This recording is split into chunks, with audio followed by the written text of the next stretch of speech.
I'm Laura Ingraham, and this is the Ingraham Angle from Washington tonight. Now, the CDC says the COVID vaccine doesn't actually stop the spread of the virus.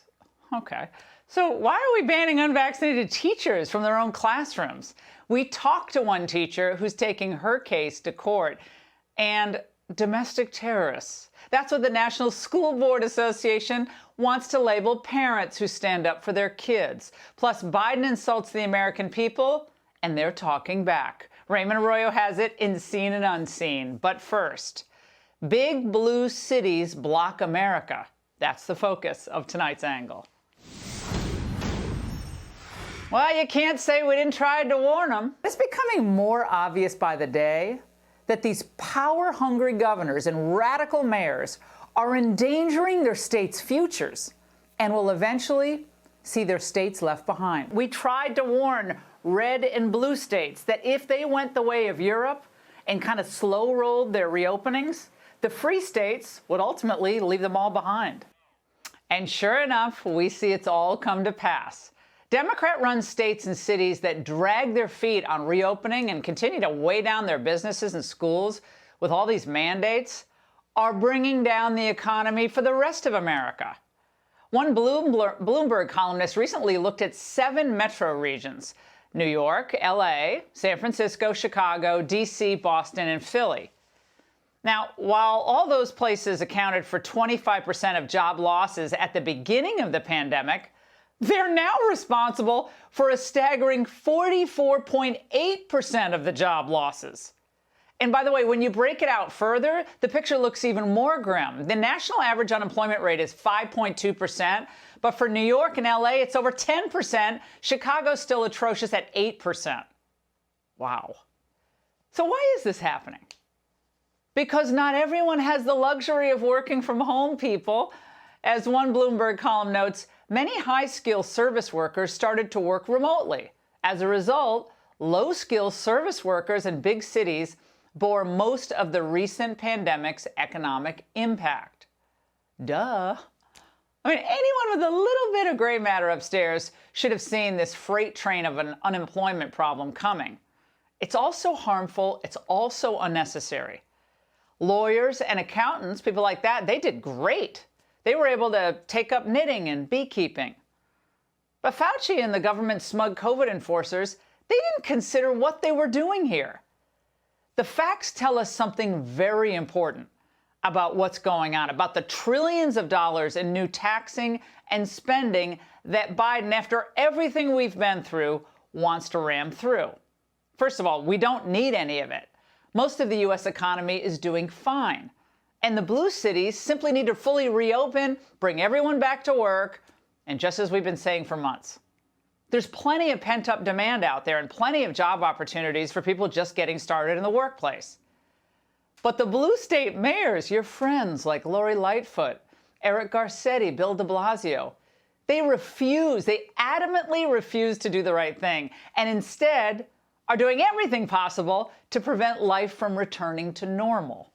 Here's my message to all the mayors of America. Put these mandates in place. Put these incentives in place. We cannot maximize the safety of our workplaces without people being fully vaccinated. That's my goal.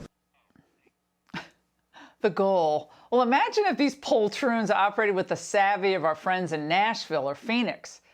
Now, while the left demands obscene new levels of spending, this is happening at the same time. Energy policies that they're dictating are having a devastating effect on the same working people who are getting hammered on the other side.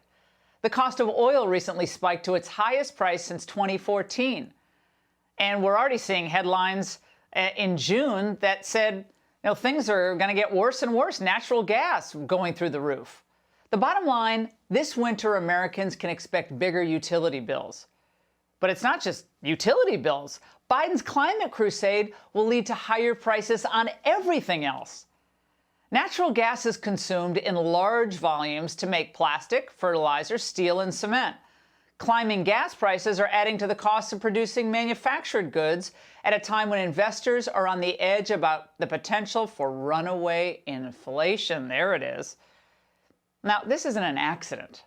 It's Democratic policy. Biden's team and its supporters on the Hill actually want you to travel less, to buy less, and frankly, to enjoy life less. Their war on oil and gas is an immediate tax on every American that we're going to pay every day until the GOP returns to power. And now, on top of that, yeah, they want to spend trillions more.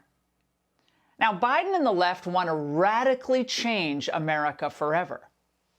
We need to expand Medicaid, and, of course, we need to do something about expanding Medicare. One of my non-negotiables is the child tax credit. Can you vote for a bill that has the Hyde Amendment in it? No. We cannot afford to increase carbon or just fossil fuel emissions at this time. Now, we can't afford you.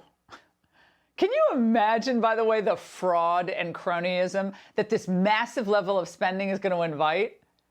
Now, as it is, the DOJ can't even keep up with the PPP fraud. They move the money out so quickly to people and businesses. Now, it looks like as much as 15% of it was wrongly awarded. One study put the losses at a staggering $76 billion of PPP fraud. And at the same time that all this is happening, Biden is flat out lying to you.